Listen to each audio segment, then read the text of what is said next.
తాకట్టులో ఉన్న బంగారాన్ని విడిపించి ఆ రోజు ఆన్లైన్ ధరకే కొంటుంది కొమ్మూరి గోల్డ్. ఈ సినిమాలో ఒక క్రాస్ ఓవర్ అథ్లీట్ గా, రెస్లర్ గా, క్రికెటర్ గా అండ్ రన్నర్ గా మనకి కనిపించబోతున్నటువంటి రామ్ చరణ్ గారి వెనకాల ఎంత కష్టం ఉందో, ఎంత డెడికేషన్ ఉందో, ఎంత డిసిప్లిన్ ఉందో మాటల్లో చెప్పడం కాదు. జూన్ 4న బాక్స్ ఆఫీస్ చెప్తుంది. Inviting on stage mega power star Ram Charan. నమస్తే విజయవాడ. నమస్తే నమస్తే. సారీ సుమ గారు, నాకు మైక్ ఇవ్వడానికి కొంచెం డిలే అయింది. విజయవాడలో ఇది ప్రీ రిలీజ్ ఫంక్షన్లా లేదు,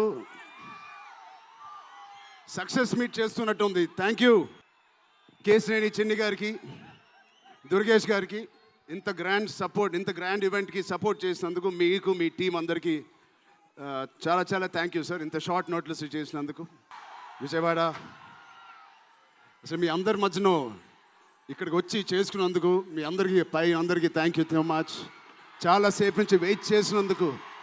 ఇంత హీట్లో షర్ట్ అంతా మొద్ద అయిపోయింది అందరికీ. బట్ ఈ హీట్ని, ఈ ఎనర్జీని చాలా ఇంతసేపు ఎంజాయ్ చేసాం. విజయవాడలో చేయాలనుకున్నాం.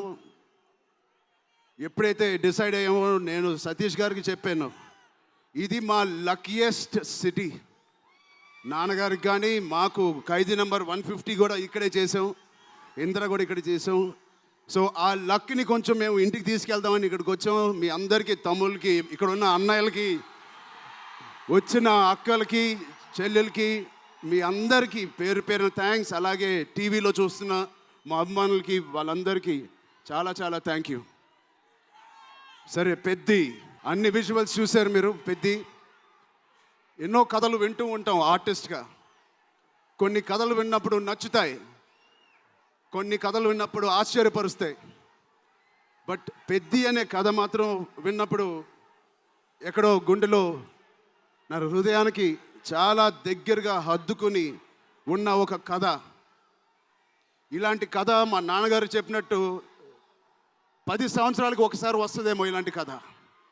అలాంటి కథ నాకు వచ్చినందుకు ఫస్ట్లీ నా సుకుమార్ గారికి, బుచ్చిబాబు గురువు గారికి నేను మనస్ఫూర్తిగా థ్యాంక్స్ చెప్పుకుంటున్నాను. నా దారిలో, నా ఈ సినిమా జర్నీలో నాకు ఇలాంటి ఒక కథ ఇచ్చినందుకు. ఇది నా లైఫ్ లాంగ్, నా సినిమా లైబ్రరీలో వన్ ఆఫ్ ద టాప్ ఫిల్మ్స్గా నిలిచిపోతుంది.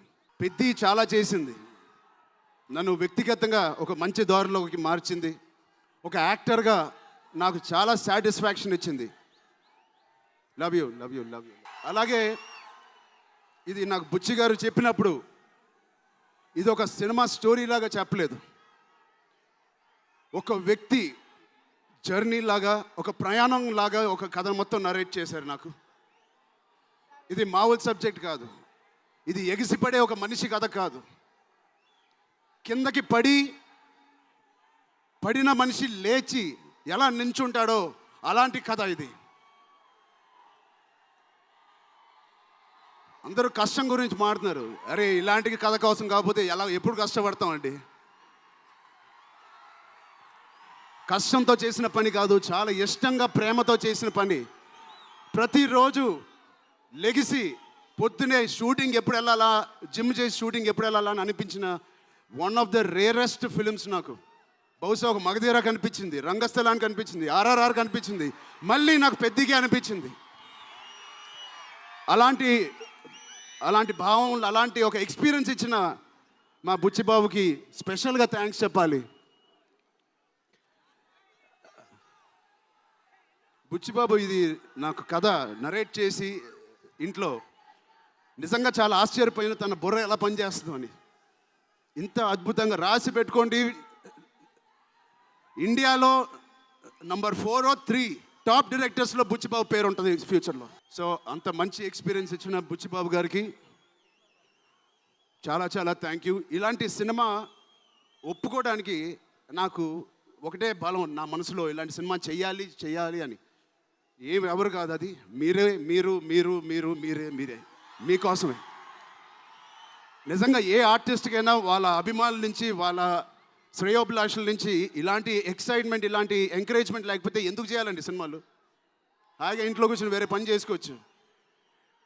మీకోసం చేతులు ఇరక్కొట్టడమే కాదు, రక్తం చింది కూడా పని చేస్తాను మీకోసం. మిమ్మల్ని ఎంటర్టైన్ చేయడం ఒక పిచ్చా, లేకపోతే సినిమాలో మంచి సినిమా చేసి మీకు ఏదైనా ఇవ్వాలని ఒక పిచ్చా నాకు తెలియదు. నాన్నగారు కొడుకు పుట్టినందుకు, కళ్యాణ్ బాబాయ్ గారు ఉన్నందుకు ఇంట్లో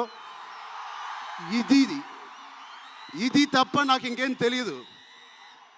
బహుశా ఇంకోటి తెలుసుంటే ఇలా ఇంత పెద్ద ఆర్టిస్ట్ నేను ఒక ఫీల్డ్లో అయ్యేవాడిని కాదు. నాకు తెలిసిందల్లా సినిమా సినిమా సినిమా. సో నేను చనిపోయే వరకు మిమ్మల్ని ఎంటర్టైన్ చేస్తూనే ఉంటాను, అది రాసి పెట్టుకోండి. మా టెక్నీషియన్స్ గురించి మాట్లాడాలంటే ఫస్ట్ మా రత్నవేల్ గారి గురించి. ఇది 4వ సినిమా రత్నవేల్ గారితో. ఇంత బ్యూటిఫుల్గా మమ్మల్ని అందరినీ ప్రజెంట్ చేసి ఆయన సీనియారిటీని మాకు సపోర్ట్గా ఇచ్చిన ర్యాండీ గారికి ఆయన స్పెషల్ థ్యాంక్ యూ. అలాగే పనిచేసిన అవినాష్ కొల్లా గారికి థ్యాంక్ యూ సో మచ్. అద్భుతంగా ఇచ్చారు మా పెద్ద వరల్డ్ని. Naveen Nooli thank you so much, fantastic editing. మిగతా టెక్నీషియన్స్ అందరూ, మా అనంత్ శ్రీరామ్ గారు, బాలాజీ గారు, మా choreographer Jani master, Bosco master, thank you so much. మిగతా సింగర్స్ అందరికీ థ్యాంక్ యూ సో మచ్. మా సతీష్ గారి గురించి చెప్పాలి. మొదటి సినిమా ప్రొడ్యూసర్ లాగా కాదు, ఒక 50 సినిమాలు తీసిన ప్రొడ్యూసర్ లాగా ఆయన దీనికి పనిచేశారు. ఆయన ఒక పెద్ద కన్స్ట్రక్షన్ కంపెనీకి యజమాని. దాంట్లో కూడా ఒక నంబర్ 1 స్థాయిలో ఆయన ఎదుగుతూ వెళ్తున్నారు.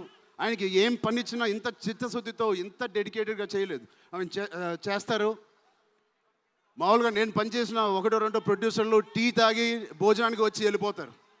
అలాంటి టీ తాగి వెళ్ళే ప్రొడ్యూసర్ కాదు. ఎవ్రీ డే 3 పూటలు అంటే 8 అవర్స్ మాతోనే గడిపినాడు. నాకు ఒక్కరోజు గుర్తులేదు ఆయన సెట్లో లేకుండా. అంత బాగా ఆయన ఇలా మాకు సపోర్ట్ చేసినందుకు, వెన్నుపోటు కాదు సారీ వెన్నంట మాకు ఉన్నందుకు సతీష్ గారు థ్యాంక్ యూ సో మచ్. అలాగే మా కో ప్రొడ్యూసర్స్ అండ్ ప్రెజెంటర్స్ మైత్రి రవి గారికి, నవీన్ గారికి కూడా థ్యాంక్ యూ. బిఫోర్ యూ వాళ్ళకి కూడా thank you. India wide release చేస్తున్న మా జియో సినిమాకి కూడా చాలా థ్యాంక్ యూ. టీ సిరీస్ మ్యూజిక్కి చాలా థ్యాంక్ యూ. ఇంకా ఎవరెవరు అసోసియేట్ అయ్యారో వాళ్ళందరికీ చాలా చాలా thank you. Rehman sir, you are the biggest pillar of Peddi. మేమందరం ఎంత కష్టపడ్డామో 2.5 సంవత్సరాలు, 280 రోజులు, దాన్నన్నిటినీ మీరు దగ్గర తీసుకొచ్చి దానికి ఒక ప్రాణం పోస్తున్నారు. రోజు 6 గంటల మార్నింగ్ వరకు పనిచేసి పడుకుంటున్నారు ఆయన డెడికేషన్కి, ఆయన సినిమాలో పనిచేస్తున్నందుకు చాలా చాలా చాలా థ్యాంక్ యూ. ఏంటి విజయవాడ?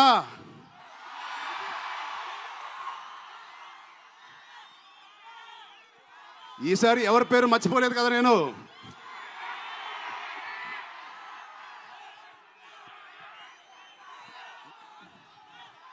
ఆ చంద్రుల్లో ఒక ముక్క జారిందే నా పక్క. మా జాన్వి గారికి ఇక్కడ శ్రీదేవి గారు ఎక్కడున్నారో జాన్వి గారిని చూసి ఎంతో మనస్ఫూర్తిగా, ఎంతో గర్వంగా ఆనందపడుతూ ఉంటారు. అలాంటి జాన్వి గారు ఈ సినిమాలో మాతో పనిచేసినందుకు చాలా చాలా thank you Janvi garu. You are the happiness of the film. You bring joy to all of us when you come on stage, the way you work. చాలా చాలా పెద్ద లైఫ్ ఉంది మీకు. I wish you so much, all the best. మీ అమ్మగారి కన్నా చాలా పెద్ద హీరోయిన్ అవ్వాలని కోరుకుంటున్నాను. సో డేట్ గుర్తుందా? జూన్. ఒకటే మా అమ్మాయిలందరికీ ఒకటి చెప్పేసి వెళ్ళిపోదాం అనుకుంటున్నాను. యాక్చువల్గా వెళ్ళాలని లేదు, ఇక్కడే ఉండాలని ఉంది మీతోనే. Love you. ఎప్పుడైనా ఒక ఆట ఓడిపోతే అది ఆటగాడు ఓడిపోయినట్టే కాదు, ఒక దేశం మొత్తం ఓడిపోయినట్టు, ఏ ఆటైనా. అలాగే ఈ పెద్దిగాడు, మీ అందరికి తెలిసి ఆ డైలాగ్ ఉంది, ఆట ఆడలేదు, ఏంటది, పోరాడాడు. అలాగే మీ అందరి ఆశీస్సులతో, దుర్గమ్మాదేవి ఆశీస్సులతో మీ అందరికీ ఉండాలని, మా అందరికీ ఉండాలని, ఈ 4వ తారీఖున వచ్చే ఈ పెద్ది సినిమాకి ఉండాలని, ఈ పెద్దిగాడి ఆత్మగౌరవాన్ని అమ్మ దుర్గమ్మ సాక్షిగా కోరుకుంటున్నాను. ఆత్మగౌరవాన్ని మీరందరూ ఉన్నత స్థాయికి తీసుకెళ్తారని మనస్ఫూర్తిగా దుర్గాదేవిని కోరుకుంటున్నాను. మీరు కూడా చల్లగా ఉండండి, జాగ్రత్తగా ఇంటికి వెళ్ళండి. మీ కుటుంబ సభ్యులు అందరినీ అడిగానని చెప్పండి. వాళ్ళందరికీ నా నమస్కారాలు ఇవ్వండి. మీరందరూ ఇంతసేపు ఉన్నందుకు థ్యాంక్ యూ.